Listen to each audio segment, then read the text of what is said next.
duel, maka berlaku serangan tu diserang kiri dan kanan, bukan diserang berdepan. Oh, kiri kanan dulu. Kiri kanan. Seorang-seorang. Dah, kumpulan ni diserang di kiri kanan. Oh, kiri kanan. Satu kumpulan sebelah kiri, satu kumpulan sebelah kanan diserang. Maka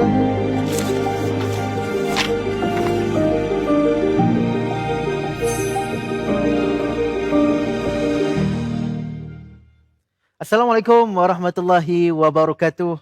Bismillahirrahmanirrahim. Alhamdulillah wassalatu wassalamu ala Rasulillah wa ala alihi wa sahbihi wa man wala.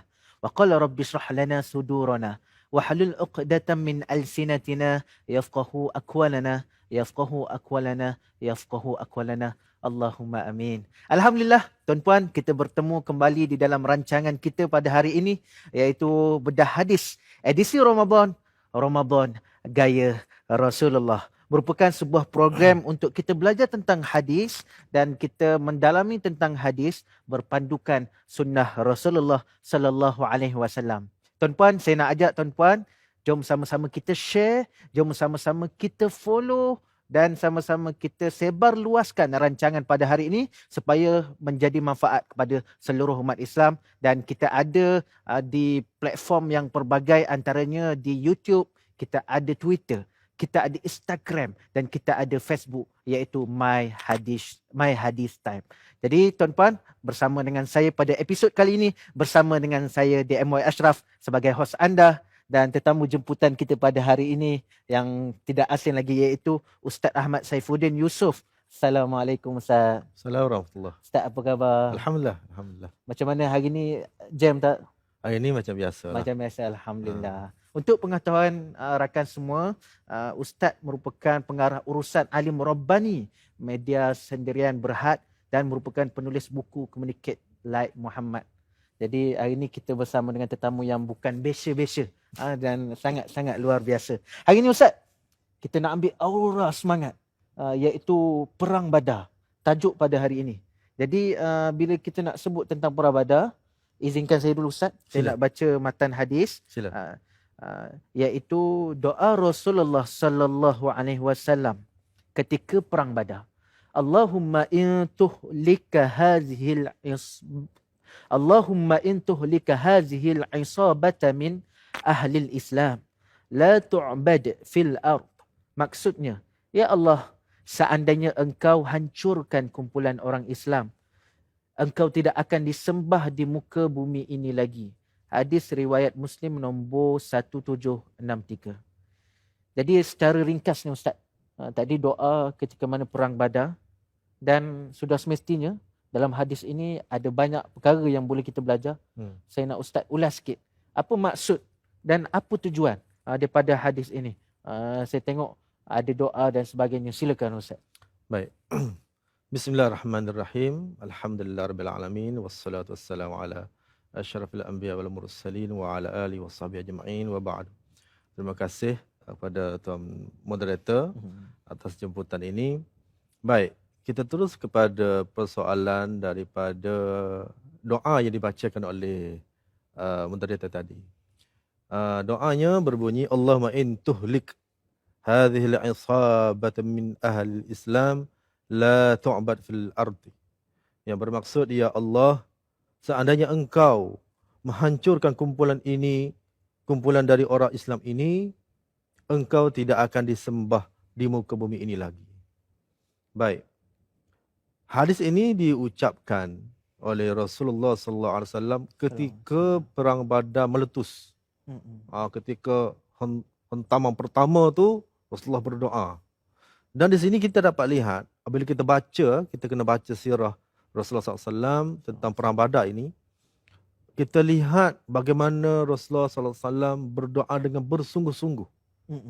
Bersungguh-sungguh tu, hadis menyatakan, meriwayatkan, tangan diangkat tertinggi sehingga jatuh selendang Nabi. Jatuh. Tinggi, bersungguh. Dan doa ini kita dapat lihat bagaimana risaunya Nabi apabila meletusnya perang Badar ini. Memandangkan kumpulan orang Islam 300 lebih saja. Betul. Kumpulan pihak musuh pula, orang Quraisy pula dari Mekah 1,000 orang. Jadi risau tu memang risau lah. Tengok number kan, risau. Maka doa Rasulullah itu dengan bersungguh-sungguh. Bersungguh sehinggalah Abu Bakar datang menenangkan baginda. Baik. Kita dapat lihat di sini, pertama sekali apabila kita berdoa kepada Allah Subhanahu Wa Taala, kita mesti berdoa dengan bersungguh-sungguh. Sebagaimana yang ditunjuk oleh Rasulullah SAW. Kadang-kadang kita ni berdoa ni main-main saja. Betul. Kan? Macam tu saja kan. Dia tak bersungguh. Mesti bersungguh-sungguh. Kita minta sebagaimana kita minta kepada dalam keadaan kita betul-betul susah. Kita merintih kepada Allah. Kita minta dengan Allah Ta'ala ni tak sama macam kita minta dengan kawan kita. Betul. Atau meminta tolongan saudara mara kita, tak sama. Allah ini Maha memberi. Kita boleh minta apa yang kita nak. Dan kita boleh ungkit apa yang kita telah buat pun boleh. Ya Allah, aku telah buat ni, kita boleh ungkit. Boleh macam tu. Kan? Aku buat ni, tolonglah aku. Kita boleh. Maknanya kita mengadu merintih kepada Allah Ta'ala. Itu pertama sekali. Jadi kita mesti berdoa dengan bersungguh-sungguh. Tapi orang kata tak pandai lah bahasa Arab. Berdoa, kita guna bahasa kita faham lah. Betul. Kan? Kita berdoa yang bahasa kita fahami. Ada orang nak cakap bahasa Melayu standard tak reti kan, nak susun ayat cantik-cantik. Tak apa, dialek kita pun tak apa. Kan? Orang Kedah, cara orang Kedah. Cik tak tahu nak macam mana. Macam tu boleh. Cara Kelantan boleh. Kelantan pun boleh juga kan. Jadi cara yang mana kita sendiri faham, yang mana meresapi dalam jiwa kita ketika kita berdoa.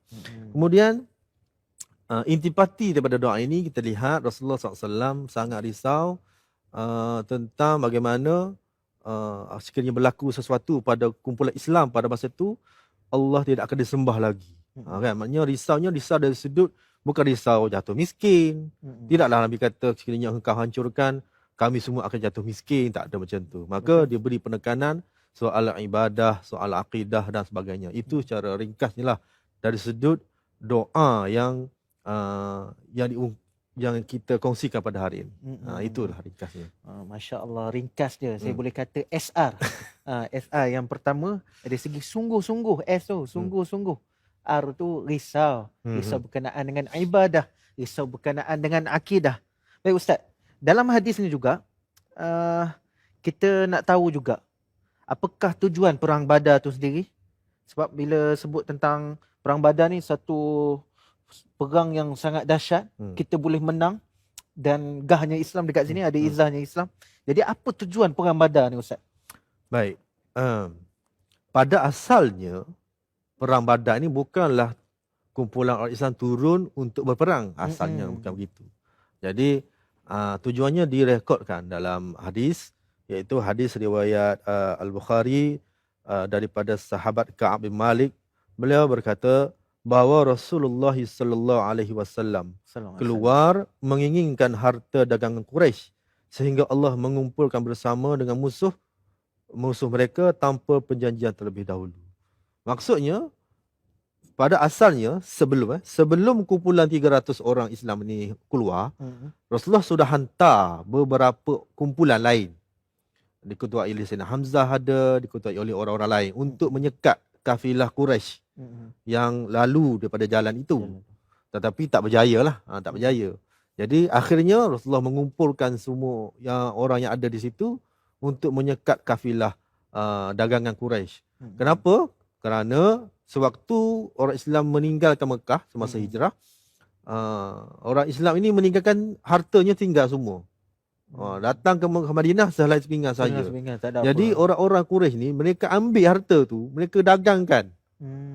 Jadi itulah sebab Rasulullah SAW bersama kumpulan Islam untuk pergi ke Badar untuk menyekat kafilah tu. Tetapi usaha yang mereka mahu buat itu dihidu awal oleh kumpulan kafilah diketuai oleh Abu Sufyan.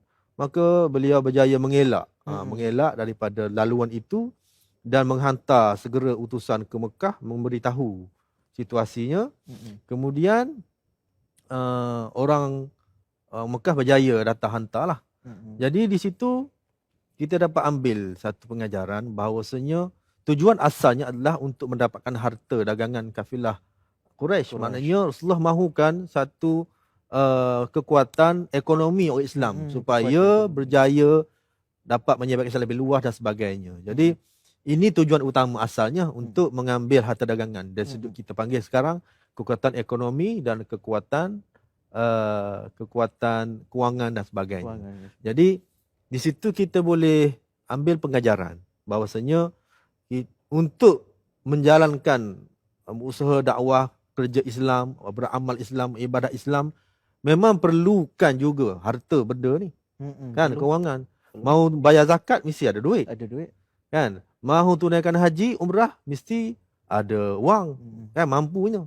Jadi sampai bila kita dalam keadaan tak mampu, kan? Sampai bila? Jadi kita kena usaha mendapatkan kekuatan ekonomi supaya kita dapat menunaikan keseluruhan amal ibadah yang diperintahkan oleh Allah dan Rasul. Begitulah. Cantik kupasan daripada Ustaz. Kekuatan ekonomi penting juga dalam kita nak melaksanakan ubudiah kita kepada Allah Subhanahu Wa Taala. Dan selepas ni tuan-puan, kita akan masuk pada strategi perang Badar, bagaimana tindakan kita, dan banyak lagi yang akan dihuraikan oleh Ustaz Saifuddin kita. InsyaAllah, tuan-puan jangan ke mana-mana. Terus bersama dengan kami di dalam rancangan Bedah Hadis edisi Ramadan Gaya Rasulullah. Bertemu selepas ini.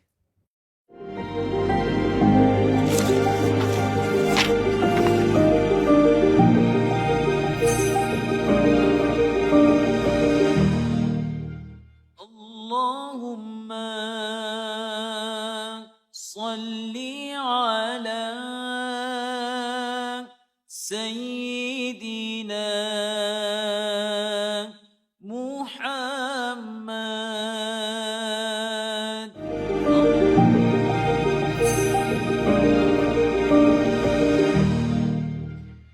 Bismillahirrahmanirrahim. Alhamdulillah kita bertemu semula di dalam rancangan Bedah Hadis edisi Ramadan Gaya Rasulullah. Tuan-puan, jangan lupa tekan button share, button follow.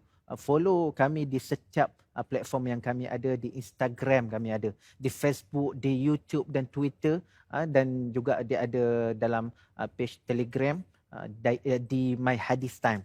Jadi tadi dah panjang lebar Ustaz sebutkan bagaimana yang pertama tadi bersungguh-sungguh Rasulullah berdoa, kerisauan Rasulullah tentang akidah, dan kita masuk tadi sedikit tentang ekonomi dalam kita nak melakukan ibadah, dan sekarang kita nak masuk tentang strategi perang Badar.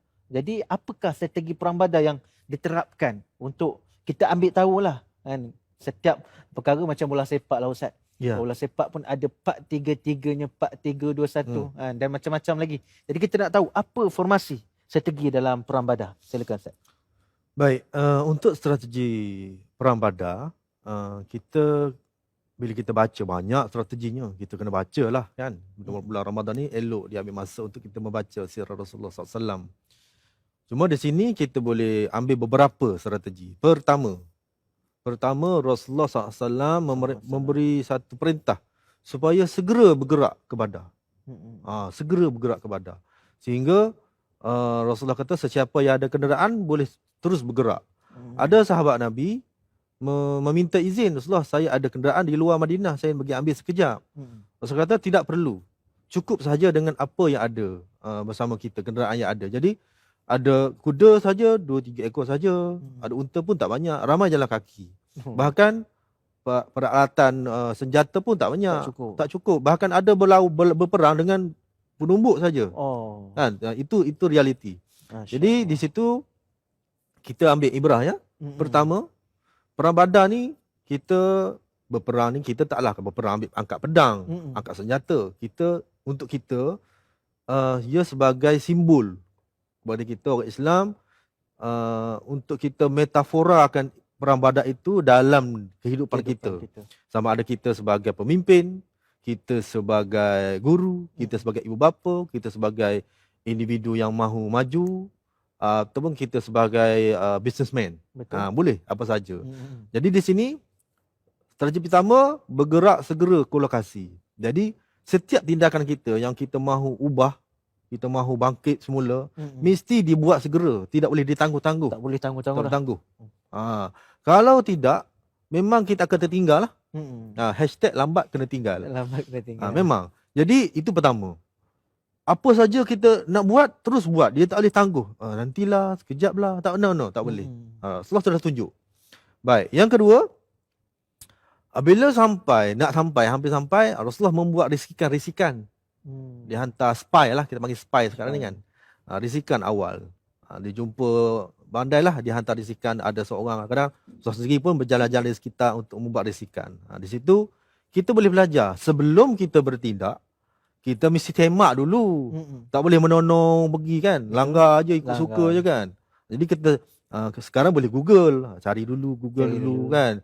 Nak berjumpa orang ni, buka dulu, jumpa macam Facebook. Dia ni siapa? Datuk ke, datin ke, doktor ke kan. Jadi kita semak dahulu. Apa kerja kita sedang buat. Kita mahu ubah itu. Baik.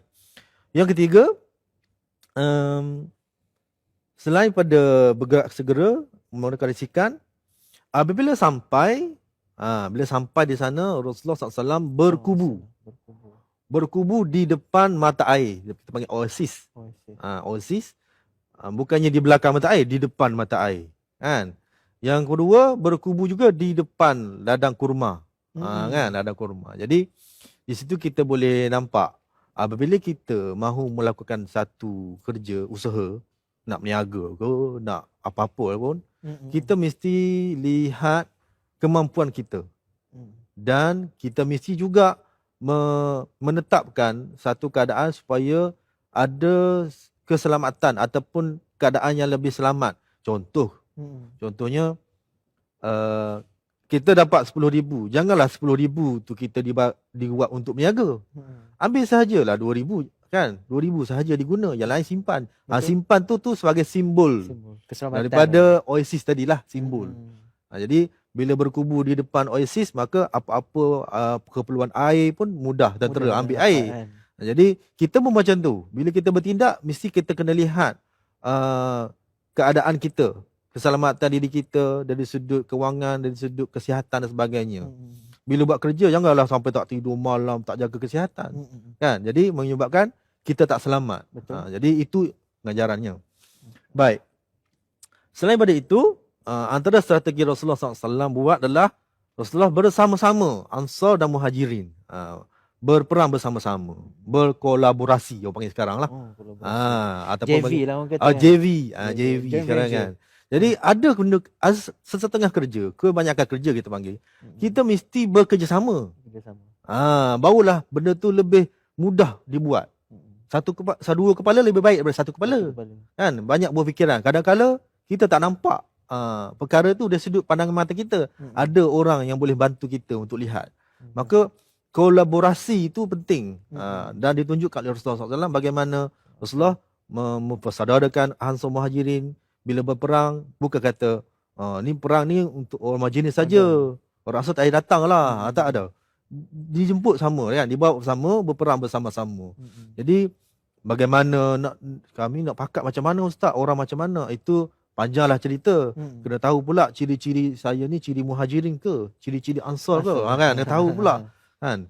Jadi pertama sekali di situ poinnya adalah kita mesti belajar bekerjasama. Kena belajar bekerjasama.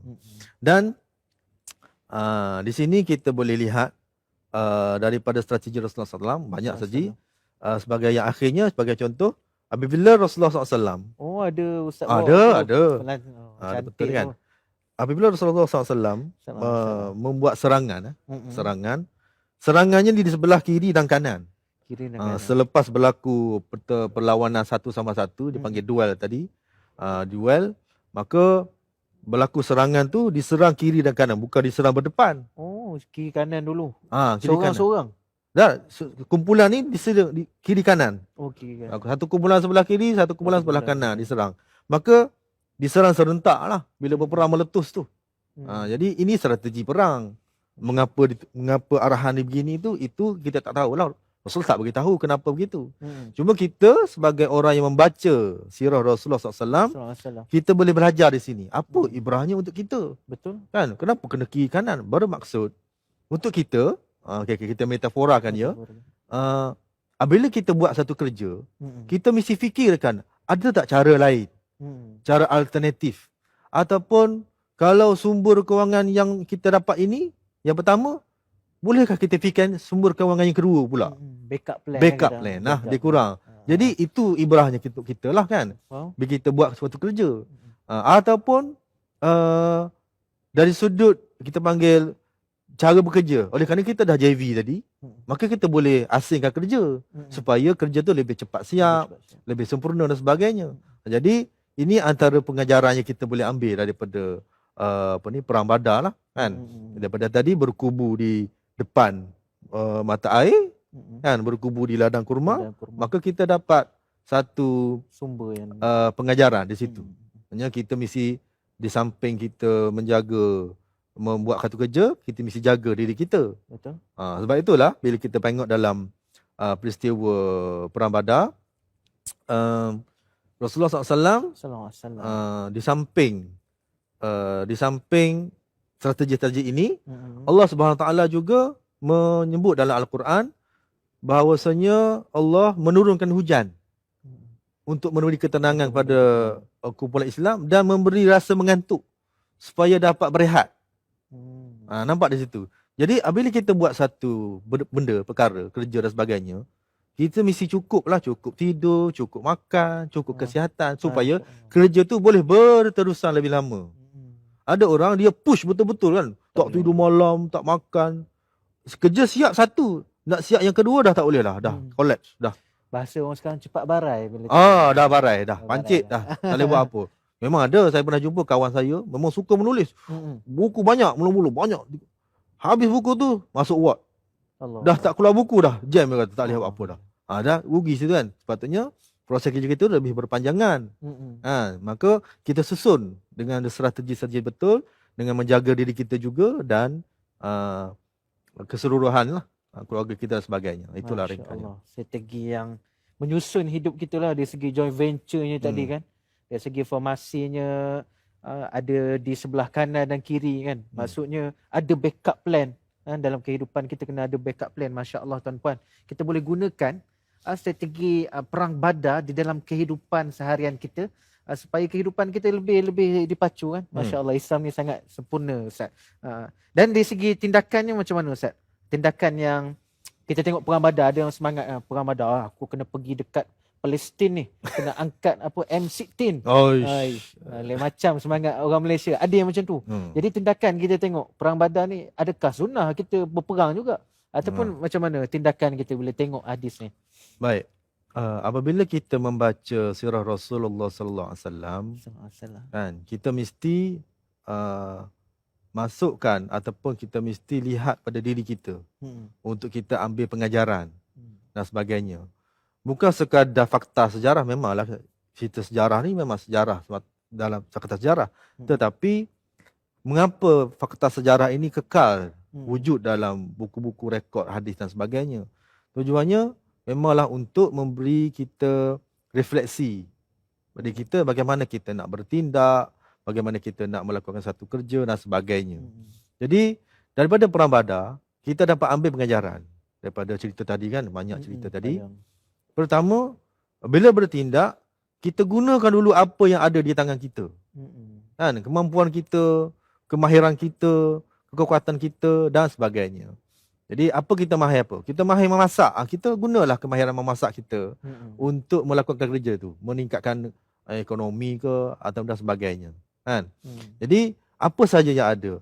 Tak perlulah kena masuk kelas harga ribu-ribu pula nak belajar, buat kek dan sebagainya. Tu kena cari duit pula kan. Betul. Jadi kita usaha dulu apa yang ada di tangan. Sebagaimana Rasulullah SAW dan para sahabat berperang dengan apa saja yang ada di tangan. Bahkan berperang dengan tangan kosong saja. Guna penumbuk saja berperang pun ada. Jadi situ kita boleh ambil pengajaran yang pertama. Yang kedua, semasa perang Badar meletus, keadaan orang Islam pada masa itu pun dalam keadaan berpuasa kan.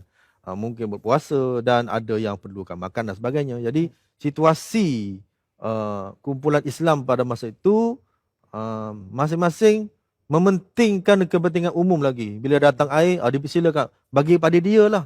Dia perlukan lagi. Jadi keadaannya mementingkan kepentingan umum berbanding kepentingan peribadi.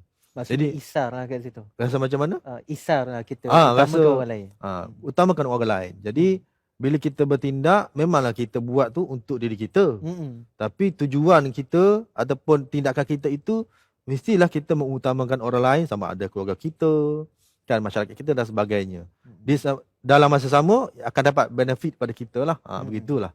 Baik, yang seterusnya kita boleh baca dalam sirah Rasulullah SAW tentang perang Badar ini, bagaimana berani dan juga bersungguh-sungguh Rasulullah sendiri dan juga orang Islam.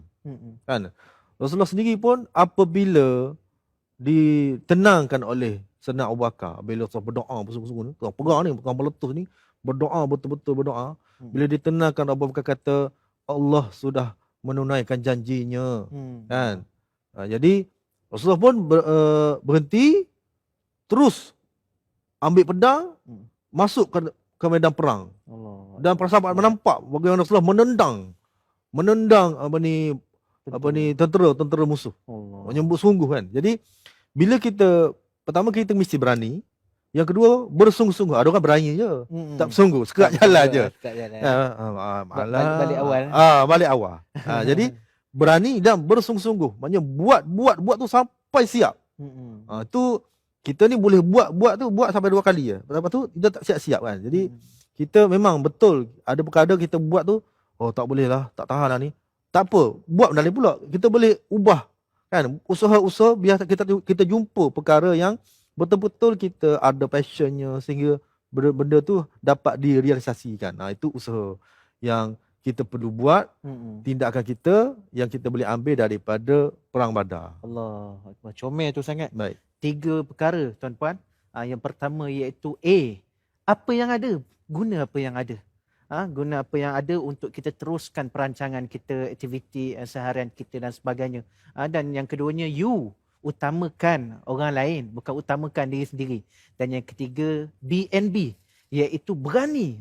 Kita kena ada sifat berani. Dan lagi satu, bersungguh-sungguh, Ustaz. Bersungguh-sungguh. Jadi Ustaz, lepas ni kita akan ada sesi soal jawab. Banyak pertanyaan yang mereka nak tanya. Saya pun tak sabar nak sebut, nak tahu juga jawapan daripada Ustaz. Jadi tuan-puan, nak tahu apakah yang akan dijawab oleh Ustaz Saifuddin? Jangan ke mana-mana.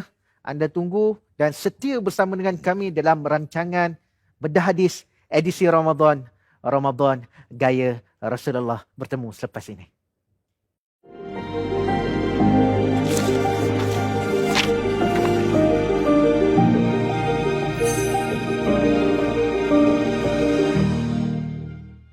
Allahumma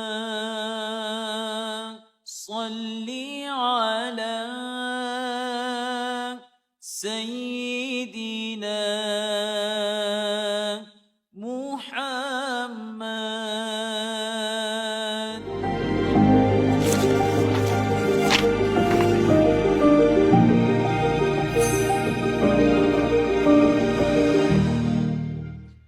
Bismillahirrahmanirrahim. Bertemu semula di dalam rancangan Bedah Hadis edisi Ramadan Gaya Rasulullah. Masya Allah, tuan-puan, terima kasih kepada anda yang masih setia bersama dengan kami. Tadi Ustaz kita dah bincang secara panjang. Kita dah tahu kita kena ada sifat berani. Kita kena ada bersungguh-sungguh. Kena minta dekat Allah bersungguh-sungguh. Dan sekarang kita dah masuk ke dalam segmen soal jawab. Jadi kita pergi kepada soal jawab yang pertama. Boleh Ustaz? Boleh. Insya-Allah. Baik, soalan yang pertama.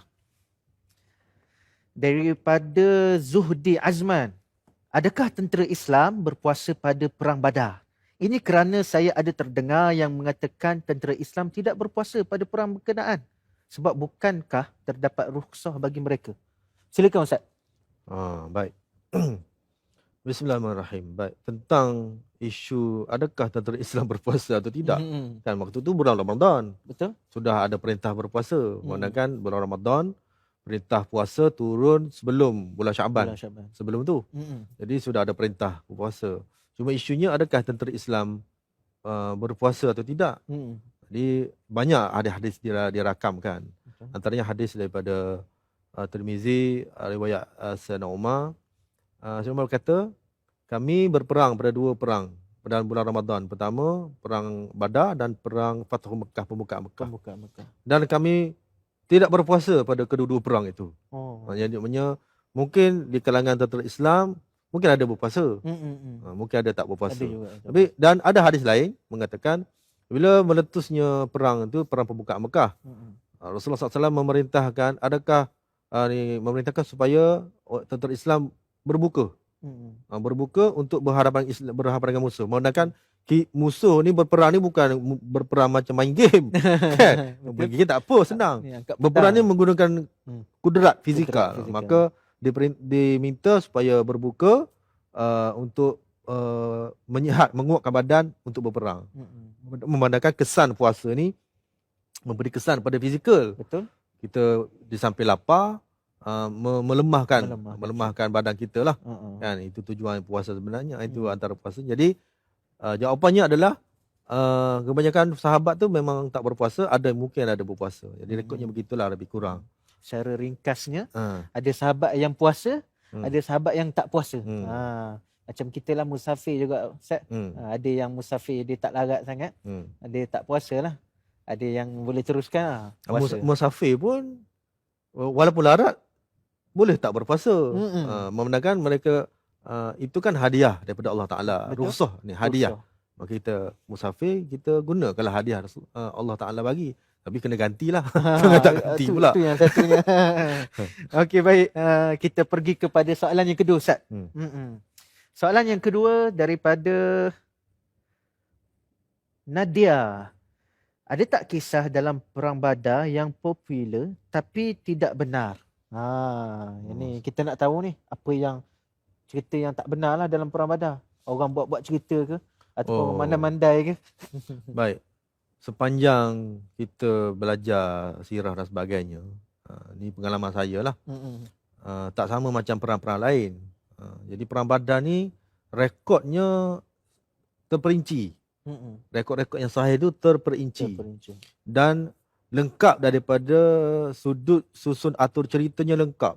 Ada unsur emosinya, dramatiknya, ada isu-isu kita panggil bukan mistik, apa mungkin ajaibnya ada.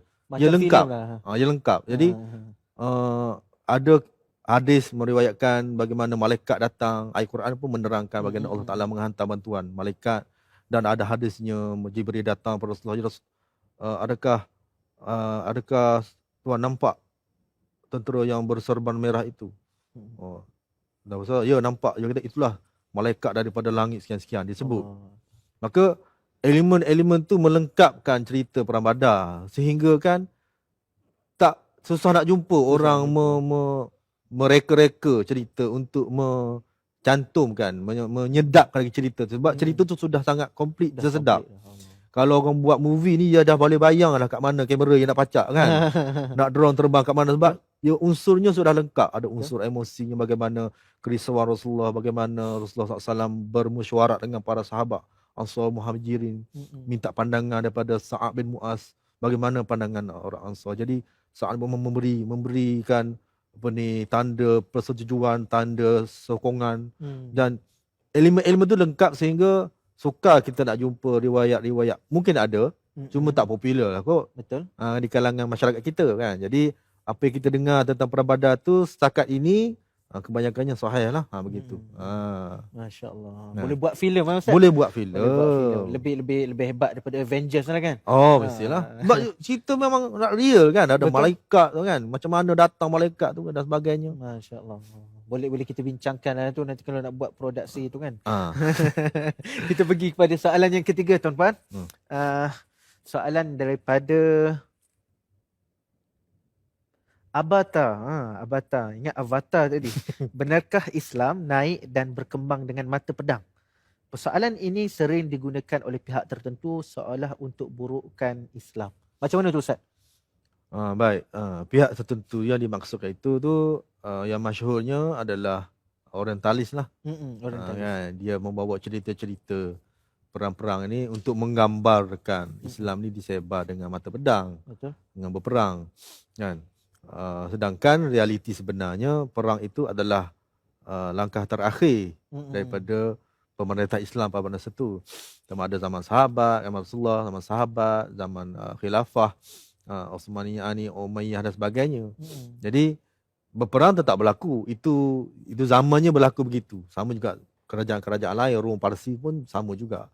Jadi yang sebenarnya cara Islam adalah cara berdakwah dulu. Kan, sebagaimana Rasulullah hantar surat kepada Raja Parsi, hantar surat kepada Hercules, hantar surat kepada Raja Mesir, jadi dia hantar surat dulu berdakwah sampai Islam. Ada yang terima, ada yang menolak. Jadi ada berlaku peperangan, ada tidak berlaku. Jadi sebagaimana realiti kita baca sirah Nabi, itulah yang dibuat oleh Rasulullah dan para sahabat, menyebarkan dakwah dahulu. Sebar dakwah, dan Islam sendiri pun menyatakan dalam Al-Quran, la ikraha fid din, kan, tidak boleh ada paksaan dalam agama, tak boleh nak paksa-paksa orang terima Islam. Betul. Sebab itulah orang komuniti bukan Islam boleh hidup dengan aman dalam negara Islam. Betul. Itu yang berlaku dalam sejarah. Jadi kita ambil pengajaran dari situ, iaitu kita tidak boleh memaksa-maksa orang menerima apa pandangan kita. Betul. Menerima Islam tu sudah tentu tak boleh paksa. Menerima pandangan pun tak boleh nak paksa. Kan, walaupun anak sendiri kan, kau kena dengar cakap ayah tak boleh paksa-paksa. Mana kan mereka ada cara sudut pandang berbeza. Cuma kita boleh berbahas, berwacana dan sebagainya. Jadi tuduhan tu memang jelaslah tidak betul. Betul. Kan, daripada fakta-fakta sejarah dan sebagainya. Begitulah untuk jawapan tu lah. Jadi perang ni antara jalan yang terakhir, kan, kita usaha dengan dakwah dulu. Jadi Rahmat, apa yang dibawa oleh orientalis tu sangat-sangat menyimpang dan tak benar sama sekali. Jadi sebagai kita boleh ambil ibrah, Ustaz bila sebut tentang perang Badar ni, memang ramai Ustaz sebutlah. Tengok sahabat Rasulullah, tengok Rasulullah perang Badar berpuasa lagi, boleh semangat. Kita reflect kita sebagai rakyat, sebagai orang awam, kita kena semangat, kita kena berperang dengan nafsu kita. Apa pendapat Ustaz untuk bulan Ramadan ni lah? Ramai di kalangan puasa, ada yang terciduk awal lah, geng-geng plastik hitam dan sebagainya. Baik. Pertama sekali kita kena lihat puasa ni tujuannya apa. Kan? Dalam hadis kursi pun Rasulullah SAW sebut bahasanya Allah berfirman, as-siyamu li, berpuasa ini untuk aku. Allah kata. Maknanya berapa banyak ganjarannya terserah pada Allah Ta'ala nak bagi. Jadi ada yang kata puasa ni tujuan kita puasa untuk merasai kelaparan orang miskin, kan? Betul. Kelaparan orang miskin di Afrika ke di mana ke, kan? Itu yang kita cakap pada anak kita, kena puasa nak suruh bagi rasa lapar orang miskin. Jadi pandangan ni sebenarnya tidaklah kata menyimpang, tetapi kita kata tak kena dengan tujuannya, kan? Kalaulah kita berpuasa untuk merasai kelaparan orang miskin, habis orang miskin nak puasa sebab apa? Kan, orang miskin memang betul juga. Memang dia tak puas, memang tak makan 3 hari. Dia kena puasa juga dia pun. Betul. Kan? Jadi dia nak merasai apa? Tak. Tujuan sebenar puasa adalah semata-mata kerana Allah Subhanahu Wa Taala. Itu saja tujuannya. Buat kita lapar ni hanyalah pada Allah Taala, dan kita berpuasa ni adalah ibadah yang kita nilai ikhlasnya sangat tinggi, memandangkan kita tak perlu tunjuk. Kita tak perlu cakap pun. Kan? Macam semuanya kita kena tunjuk lah, kena bergerak, kan. Puasa kita hanya perlu duduk diam saja, dan orang tak tahu pun kita tak puasa ke puasa tak tahu. Jadi nilai ikhlas kita tu sangat tinggi. Kan? Ya, sama macam kita mandi wajib lah, ada kita cakap pada orang. Tak ada. Malu, kan. Malu kot. Jadi walaupun kita mandi wajib tu memang ikhlas kerana Allah Taala, kan. Betul. Jadi itu realiti sebenar puasa. Kita puasa kerana Allah SWT. Jadi macam Tuan sebut tadi, mesti kena kuat. Kuat pun sekadar mana fizikal kita lah. Ada orang boleh kuat. Ada orang pukul 11 dah tak boleh dah. Ada memang perut dia macam tu, kan. Betul. Jadi kita kena hadapi juga situasi, keadaan, bagaimana puasa kita ini dapat membentuk jati diri kita, membetulkan persepsi kita, minda kita, kesihatan kita, dan segala benda di sekeliling kita lah. Kan. Dan kita kena tahu syaitan diikat tu bukan semua syaitan kena ikat. Syaitan yang ganas-ganas saja diikat. Betul. Kan. Jadi kita ni jadi baik kan jadi tak baik. Kalau jadi tak baik lagi bermakna kita ni memang kalah dengan syaitan kecil lah. Kan. Kalah dengan syaitan kecil ni, jadi kita kena usaha kuat lagi supaya dapat berdepan dengan keadaan yang mengganggu dan menghasut kita. Lebih kurang begitulah. Sebagai pesanan terakhir Ustaz, kita dah panjang lebar kita bahas tentang perang Badar. Hmm. Kita ambil aura perang hari ni kan. Hmm. Tapi tak adalah kita berperang angkat pedang gini Ustaz. Hmm. Jadi apa nasihat Ustaz untuk saya, untuk sidang penonton sekalian pada segmen kali ini insya-Allah. Baik. Tuan-tuan dan puan-puan sekalian, perang Badar ini satu perkara yang besar dalam sirah Rasulullah SAW. Bahkan dalam sejarah dunia sekalipun, ia memberi kesan kepada psikologi orang Islam pada masa itu, memberi kesan pada kesan ekonomi orang Islam pada masa itu, sehingga Madinah boleh berkembang dengan lebih maju dan besar daripada kumpulan orang Islam yang pertama ini. Jadi kita boleh lihat bagaimana Rasulullah SAW memberi petunjuk dalam perang Badar untuk kita bertindak dengan betul, bertindak dengan cepat dan dapat berkolaborasi dengan orang lain. Sama ada orang itu yang kita suka ke tak suka, yang penting kita dapat bekerjasama dengan baik sehingga menghasilkan kerja dan juga keadaan yang lebih baik. Contoh, kita mahu berubah diri kita ke arah lebih baik, kita bekerjasama dengan orang lain untuk bantu kita, ataupun buat kerja bersama-sama sehingga kita berubah lebih baik. Ataupun apa juga keadaan yang kita mahu lakukan, kita ikut bagaimana Rasulullah SAW tunjuk dalam perang Badar ini untuk bertindak dan juga untuk melakukan kerja dengan lebih cepat, lebih baik dan lebih berstrategi. Tidaklah secara menonong, membabi buta dan sebagainya. Jadi itu yang saya boleh ringkaskan, dan kita doakan supaya segala tindakan kita, usaha kita mendapat keredaan Allah Subhanahu Wa Taala, dan hasilnya pula dapat memberi manfaat yang banyak di samping pada diri kita dan juga keluarga serta masyarakat keseluruhannya, insya-Allah. Wallahu a'lam. Masya-Allah. Dah panjang lebar disebutkan oleh Ustaz tadi. Saya ringkaskan perang Badar sebagai benchmarking kehidupan kita. Apa pun kita boleh ambil daripada pengajaran perang Badar, kerjasamanya, strateginya, kiri kanan dan sebagainya. Jadi terima kasih banyak Ustaz sudi luangkan masa bersama dengan kami. Baik. Dan terima kasih kepada sidang penonton sekalian yang setia tak pergi ke mana-mana bersama dengan kami dalam bedah hadis edisi Ramadan Gaya Rasulullah. InsyaAllah teruskan sebarkan, teruskan like dan share. Follow kami di platform-platform yang ada, My Hadis Time. Ada di Facebook, ada di IG, ada di Twitter, ada di YouTube dan ada di Facebook dan sebagainya. Jadi saya kira cukup untuk pada hari ini. Mudah-mudahan jadi manfaat untuk saya dan rakan semua. Jadi kita bertemu pada masa akan datang. InsyaAllah. Terima kasih. Jumpa lagi. Assalamualaikum warahmatullahi wabarakatuh. Pucuk paku ubi kayu. Bye-bye. I love you. Allahumma salli ala Sayyidina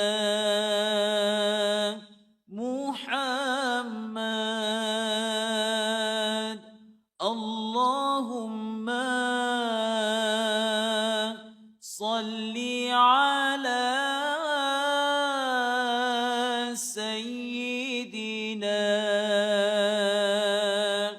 Muhammad. Allahumma salli ala Sayyidina Muhammad. Allahumma salli